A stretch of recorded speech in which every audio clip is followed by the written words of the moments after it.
today we're getting ready to put the floor in the camper here, and what I'm doing is I've got this OSB board that I'm using for the floor, and I want to give it a fighting chance against rot in the future. And what this product is that I'm putting on here, which is a beautiful pink color, is shower membrane underlayment. So basically it's a liquid membrane, dries to a rubber compound, but it seals everything up. I'm putting 2 layers on, put 1 layer on, let it dry, put the other layer on. It fills up any pinholes that you may have missed.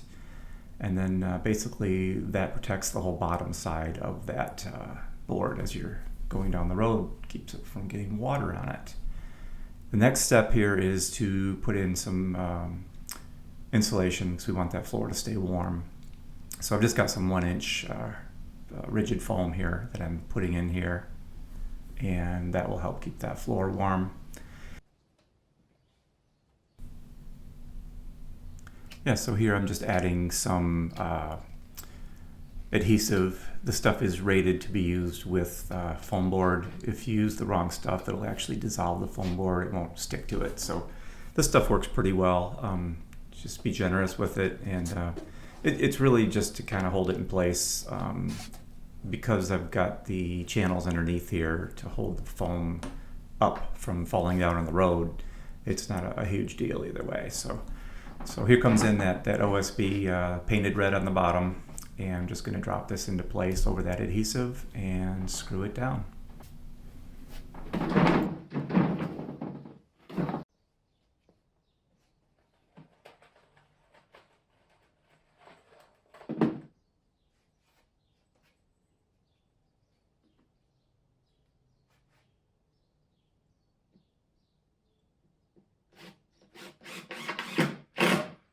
If you've noticed, I've used that blue painter's tape to mark where all the steel members are, so I know where to put these screws.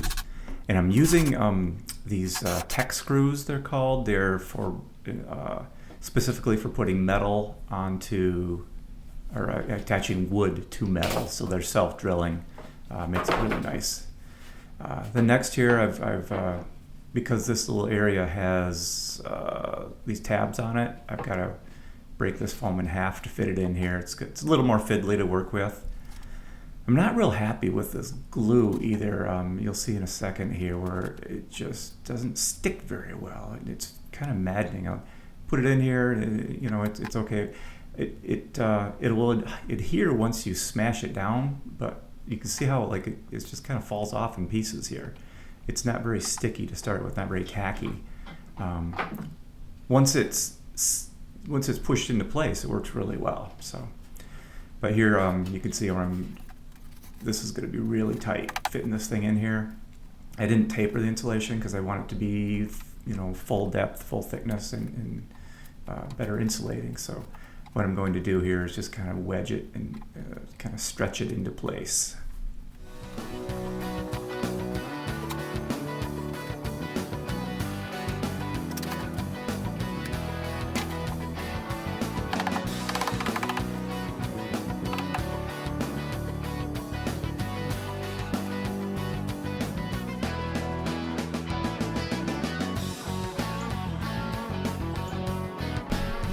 So I didn't feel like I was having very good luck with that power grab adhesive, so I thought I'd try some foam, you know, spray foam stuff here. And yeah, I think I grabbed a can that was kind of old to start with, but eventually I did get it working here, so that works. This stuff is nice because it really does stick well. I mean, once that's on there, it's pretty much permanent. It's not coming back off. It does a nice job, so I use that quite a bit after this just to have something that worked a little bit better.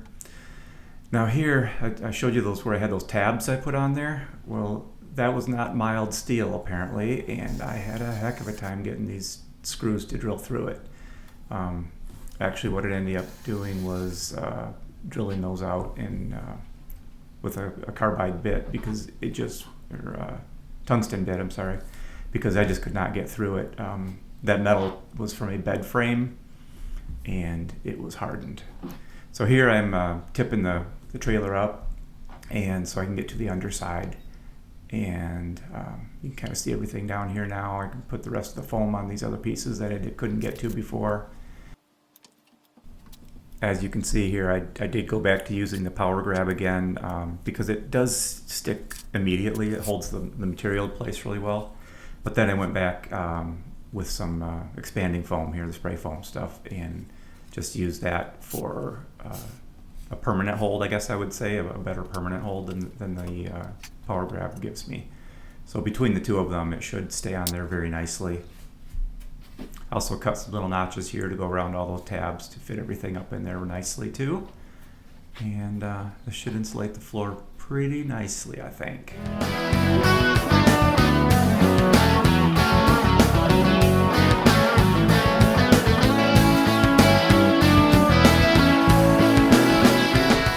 So I know that I need to protect this styrofoam. Eventually it'll degrade just from the UV that would bounce off the pavement and you know, come up to it. And so it doesn't like sunlight at all. So basically what I'm doing is just putting, this is just regular house paint. It's paint that I left over from some other project. I don't even know what it was, but it's sitting in the basement, so I thought I'd put this on here. It'll help a little bit to protect it from debris and things from the road, but mostly it's just to protect it from the UV. While I've got the trailer upside down here too, I thought I'd put the leveling jacks on here and get that all set too. So that's all for today. In the next video, we'll start fiberglassing the foam.